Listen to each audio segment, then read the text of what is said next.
Dimension. যখন আমরা আমাদের থেকে বেশি অর্থাৎ হায়ার ডাইমেনশন নিয়ে কথা বলি, তখনই আমরা ইমেজিন করে থাকি কোনো সুপার পাওয়ারের, কোনো উন্নত জীব প্রজাতির। আমরা এটা মানি যে যদি আমরা 5th, 6th বা কোনো 10th ডাইমেনশনের মতো কোনো হায়ার ডাইমেনশনস অ্যাক্সেস করতে পারি, তবে সেক্ষেত্রে আমাদের এই ব্রহ্মাণ্ডের বহু অজানা তথ্য জানা সম্ভব হবে।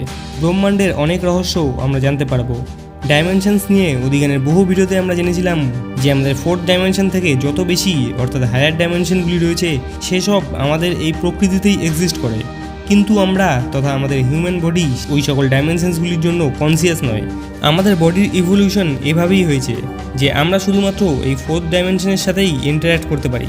কিন্তু বর্তমানের বিজ্ঞানের এই উন্নতি ও টেকনোলজির অ্যাডভান্সমেন্টের হার, আর্টিফিশিয়াল ইন্টেলিজেন্স ইত্যাদির দ্বারা আমরা যদি আগামী দিনে হায়ার ডাইমেনশনসগুলির সম্বন্ধে যদি আরও বেশি কনসিয়াস হতে পারি ও সেগুলি সম্বন্ধে জানতে পারি, তবে সেক্ষেত্রে কি আমরা সেগুলিকে অ্যাক্সেস করতে পারবো বা তার দ্বারা আমরা আরও কী কী করতে পারবো সেটা আমাদের জানা নেই।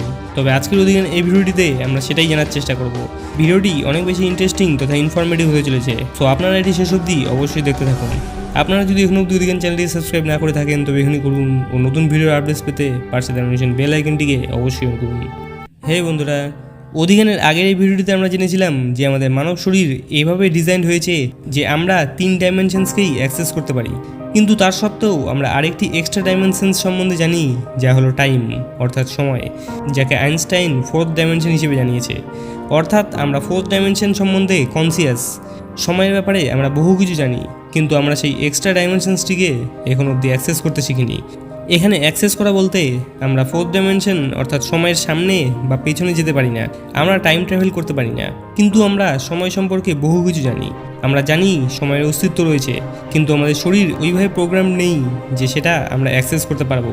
তো এটি থেকে আমরা জানতে পারি যে কোনো ডাইমেনশনসের ব্যাপারে জানা থাকলে বা সেটি নিয়ে কনসিয়াস থাকলেই আমরা সেটিকে অ্যাক্সেস করতে পারি না। কনসিয়াস হওয়া আর অ্যাক্সেস করতে পারা দুটির মধ্যে অনেক পার্থক্য রয়েছে। তো আমাদের থেকে হায়ার ডাইমেনশনস সম্বন্ধে জানতে হলে আগে আমাদের ডাইমেনশন অ্যাওয়ারনেস সম্বন্ধে জানতে হবে ও তারপরেই আসবে সেটির অ্যাক্সেস করার পার্ট। তো এটি জানতে আমাদের আরও দুটি জিনিস সম্বন্ধে জানতে হবে, যা হলো ডিগ্রি অফ ফ্রিডম আর কনসিয়াসনেস। যেখানে ডিগ্রি অফ ফ্রিডম হলো ওই প্যারামিটার যার দ্বারা আমরা জানতে পারি একটি বডি কতগুলি ডাইমেনশনসকে অ্যাক্সেস করতে পারে।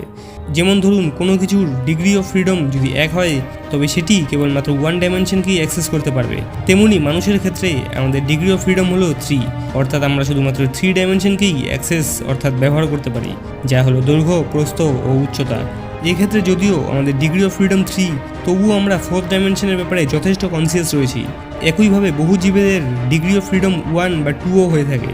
এমনকি যেখানে আমরা সময় সম্পর্কে কনসিয়াস, তেমনি বহু জীব রয়েছে যারা জানেই না সময় কি, তাদের কোনো ধারণাই নেই সময় সম্পর্কে। তারা শুধুমাত্র একটি মোমেন্টেই বেঁচে থাকে, তাদের কোনো পাস্ট মেমোরি বা ফিউচার প্ল্যানস বলে কিছু থাকে না। একইভাবে আপনারা জানলে অবাক হবেন, পিঁপড়েরা এই জগৎকে শুধুমাত্র 2 ডাইমেনশনসের নজরেই দেখে থাকে ও খুব সম্ভবত উদ্ভিদেরা অর্থাৎ গাছেদের জন্য এই ব্রহ্মাণ্ড মাত্র 1 ডাইমেনশনাল। তারা স্পেসের মতো জিনিসকে বুঝতেই পারে না। গাছেরা না কোনো জিনিসকে দেখতে পারে না শুনতে পারে, তারা কেবলমাত্র একটি স্থানেই অবস্থানরত অবস্থায় জিনিসকে সেন্স করতে পারে। তো সেদিক দিয়ে গাছেদের পয়েন্ট অফ ভিউতে দেখতে গেলে এই ব্রহ্মাণ্ড তাদের জন্য 1 ডাইমেনশনাল। কিন্তু বাইরে থেকে আমরা অর্থাৎ 3 ডাইমেনশনে অবস্থানরত জীবেরা গাছেদের চেয়ে হায়ার ডাইমেনশন থেকে আমরা এটি সহজেই বুঝতে পারি গাছেরা এই 3 ডাইমেনশন ওয়ার্ল্ডেই এক্সিস্ট করে। ইভেন তারা স্পেস টাইম ফ্যাব্রিকেরও একটি অংশ, তারাও স্পেস টাইম ফ্যাব্রিকে কার্ভের সৃষ্টি করে, কিন্তু খোদ গাছেরাই এ নিয়ে কনসিয়াস নেই, তারা এসব কিছুই জানে না। তবে তার মানে তো এটা নয় যে যেই ডাইমেনশনকে তারা জানে না বা বুঝতে পারে না তারা সেখানে এক্সিস্টই করে না, না তেমনটা নয়। তো তেমনই একই ঘটনা আমাদের ক্ষেত্রেও অ্যাপ্লাই হয়। হয়তো আমরা 4th ডাইমেনশনের উপরে অর্থাৎ এক্সট্রা ডাইমেনশনস নিয়ে অ্যাওয়ার নেই, কনসিয়াস নেই, সেসব আমাদের জানা নেই, কিন্তু তার মানে তো এটা নয় যে আমরা ওই হায়ার ডাইমেনশনসগুলিতে এক্সিস্টই করি না। সেটা ভুল, কেননা আমরা সবসময় সব মোমেন্টেই একসঙ্গে সবগুলি ডাইমেনশনের সাথেই ইন্টারঅ্যাক্ট করে থাকি।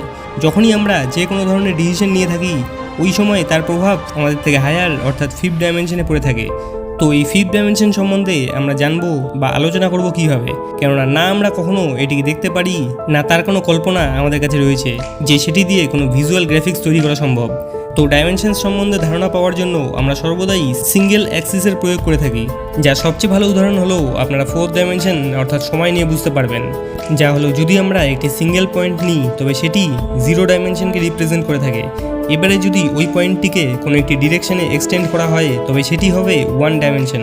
একইভাবে ওই পয়েন্টটি থেকে আলাদা আরেকটি ডিরেকশনে কোনো অ্যাক্সিস এক্সটেন্ড করলে তা হবে সেকেন্ড ডাইমেনশন।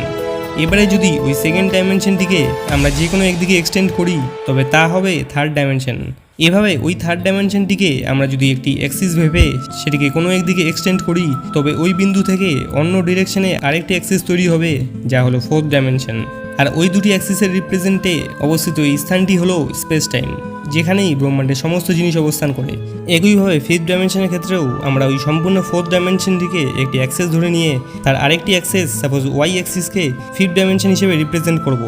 আর সেই ক্ষেত্রে আমরা ফিফথ ডাইমেনশন নিয়ে তখনই কথা বলতে পারবো যখন আমরা ফোর্থ ডাইমেনশন অর্থাৎ সময়কে সম্পূর্ণরূপে অ্যাক্সেস করতে পারবো, মানে সময়ের সামনে ও পেছনে যেতে পারবো। তো সেক্ষেত্রে ফিফথ ডাইমেনশনের এই গ্রাফে আমরা যদি সময় পিছিয়ে আসি ও পাস্টে গিয়ে আমাদের নেওয়া কোনো ডিসিশনের বদলে দিই, সেক্ষেত্রে ওই পয়েন্ট থেকে আরেকটি আলাদা রিয়েলিটির জন্ম হবে ও সেটাই হবে ফিফথ ডাইমেনশন। একটি উদাহরণ দ্বারা ব্যাপারটি বুঝুন। ধরুন আপনি ক্লাস 12-এর পর ডাক্তারি নিয়ে পড়াশোনা করলেন, তো 5 বছর পর আপনি ডাক্তার হয়ে গেলেন।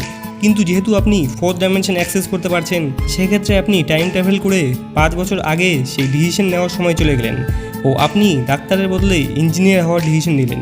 তো সেখান থেকে একটি আলাদা ব্রহ্মাণ্ডে একটি আলাদা রিয়েলিটির জন্ম হলো ও সেখান থেকে 5 বছর পর যে আপনি যেখানে একটি ব্রহ্মাণ্ডে ডাক্তার ছিলেন তেমনি আপনি অন্য একটি ব্রহ্মাণ্ডে ইঞ্জিনিয়ার হলেন। আর এটাই হলো ফিফথ ডাইমেনশন। কিন্তু এক্ষেত্রেও আমরা কিন্তু ফিফথ ডাইমেনশনকে অ্যাক্সেস করতে পারছি না। আমরা শুধুমাত্র টাইম মেশিন অর্থাৎ ফোর্থ ডাইমেনশনের প্রয়োগে সামনে ও পেছনে যাওয়ার মাধ্যমেই ভবিষ্যৎ পরিবর্তন করছি ও আলাদা ইউনিভার্সে আলাদা রিয়েলিটির জন্ম দিচ্ছি। কিন্তু আমরা তখনই এই ফিফথ ডাইমেনশনকে অ্যাক্সেস করতে পারবো যখন আমরা এই দুটি ব্রহ্মাণ্ডে এভাবে ঘুরে নয় বরং সরাসরি যেতে পারবো। মানে আপনি ডাক্তার থেকে সরাসরি আপনার সেই ব্রহ্মাণ্ডে যেই প্যারালাল ইউনিভার্সে আপনি ইঞ্জিনিয়ার আছেন সেখানে সরাসরি যেতে পারবেন। তো এভাবেই আমরা জন্ম নেওয়ার পর থেকে আমাদের প্রত্যেকটি পসিবল ডিসিশনের সাথে এমনই অজস্র পসিবিলিটিস ও প্যারালাল ইউনিভার্সের ও ভিন্ন রিয়েলিটি সৃষ্টি করে থাকি যা ফিফথ ডাইমেনশনে এক্সিস্ট করে, যেটি এই গ্রাফটি দ্বারা আপনারা ভালোভাবে বুঝবেন। যেখানে এই পয়েন্টটি হলো আপনার জন্মের সময় আর এই ব্রাঞ্চগুলি হলো একটি একটি আলাদা আলাদা রিয়েলিটি যা আপনার প্রত্যেকটি ডিসিশন নেওয়ার সম্ভাবনার সাথে তৈরি হয়েছে। তো এটাই ছিল ফিফথ ডাইমেনশন। অধিকাংশ ডাইমেনশন নিয়ে তৈরি এই ভিডিওতে আমি শুধু ফিফথ নয় 6, 7, 8, 9 ও 10 ডাইমেনশন নিয়ে ডিটেলসে বলেছি। সেটি না দেখে থাকলে আপনার আজকের এই ভিডিওটি কিছুই বুঝবেন না। ভিডিওটির লিঙ্ক উপরে আই বাটনে পেয়ে যাবেন, অবশ্যই গিয়ে দেখুন। ভিডিওটি ভালো লাগলে একটি লাইক ও বন্ধুদের শেয়ার অবশ্যই করুন। অধিকাংশ চ্যানেলে আপনি যদি প্রথমবার এসে থাকেন তবে চ্যানেলটি সাবস্ক্রাইব করে পাশে থাকা নোটিফিকেশন বেল আইকনটি অন করতে ভুলবেন না। অধিকাংশ সায়েন্স চ্যানেলটিকে আপনারা যদি এখনও যদি সাবস্ক্রাইব না করে থাকেন তবে এখনই করুন ও পাশে থাকা নোটিফিকেশন বেল আইকনটিকে অবশ্যই অন করুন। ভিডিওটি শেষ অবধি দেখার জন্য আপনাদের অসংখ্য ধন্যবাদ। ভালো থাকবেন। Bye bye.